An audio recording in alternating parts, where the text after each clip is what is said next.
పిలువబడిన వారి సంఖ్యలో మనం ఉన్నాం. అందుకనే పిలువబడిన నీవు సిద్ధంగా ఉండాలి. ఏర్పాట్లో ఉన్న నీవు నేను సిద్ధంగా ఉండాలి. ఆయన ఏర్పాట్లో, ఆయన కను దృష్టిలో, ఆయన లెక్కలో, ఆయన సంఖ్యలో, ఆయన చూపులో మనం ఉన్నాము. కాబట్టి ఆల్వేస్ రెడీ అని చెప్పేవారిగా మనం ముందుముగాక. మొదటి సమూయేలు గ్రంథము 3వ అధ్యాయము 9వ వచనం తీయండి. నీవు పోయి ఎవరైనా నేను పిలిచిన యెడల నీ దాసుడు ఆలకిస్తున్నాడు, ఆజ్ఞ ఇమ్మని చెప్పమని సమూయేలుతో అనగా, సమూయేలు పోయి తన స్థలమందు పండుకొనెను. సమూయేలు వయసు ఎంత అక్కడ రాయబడలేదు కదా, మాకు తెలియదండి అని చెప్పొచ్చు. ఎందుకంటే సమూయేలు వయసు అక్కడ రాయబడలేదు, బాలుడు అని రాయబడింది. కాబట్టి నువ్వు ఆలోచించవచ్చు.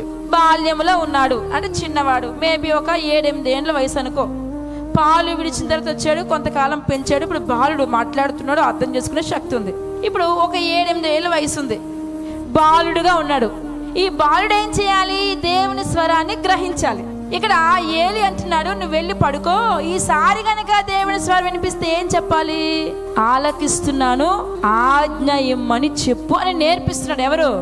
సేవకుడు నేర్పిస్తా ఉన్నాడు. నా కుమారుడా, ఈసారి నీకు ఆజ్ఞ వస్తే నువ్వేం చెప్తా తెలుసా? ఎస్, ఐఎమ్ రెడీ, నేను వింటున్నా, నాకు చెప్పు దేవా అని నువ్వు చెప్పు అని ఏలి చెబితే, ఏలి మాటకు లోబడి సమూయేలు అలాగే చెప్పాడు. పాపం సమూయేలుకు తెలియదులా చెప్పాలని.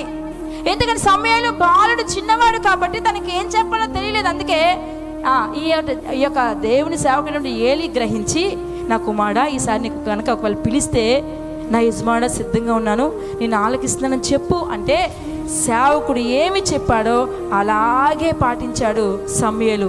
అందుకే జనములకు ప్రవక్తగా అభిషేకించబడ్డాడు.